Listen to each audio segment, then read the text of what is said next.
Prema sporazumu sa MMF-om, Narodna banka Srbije testirala je kako će banke reagovati na iznenadne promene i nepovoljne uslove na tržištu. Rezultati stres testova su stigli i makar za sada daju optimistične prognoze.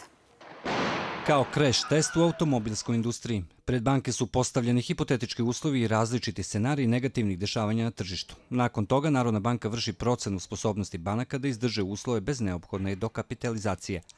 To je određeni test izdržljivosti, da tako kažem, banke, koji svaka banka u svom radu mora da primenjuje nezavisno od ovog programa sa MMF-om ili možda nekih drugih zahtjeva Narodne banke, jer to jeste neki preduslov da vi sami vladate i upravljate kako vašom likvidnošću, tako i solventnošću.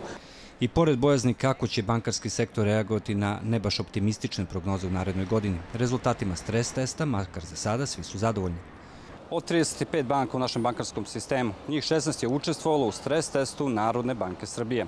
Guverner Radovan Jelašić ističe da su sve banke koje su učestvovale sa uspehom položile sve uslove testa. Rezultati testa omogućuju identifikaciju najosjetljivijih oblasti poslovanja, kao i eventualnu potrebu preventivnog delovanja. Stres testovi pokazuju da čak i u slučaju realizacije ovog pesimističkog scenarija, bankarski sektor ima sposobnost da sa postojećim kapitalom i rezervama apsorbuje sve eventualne gubitke, šta više, čak i tom slučaju ostane 33% iznad regulatornog minimuma.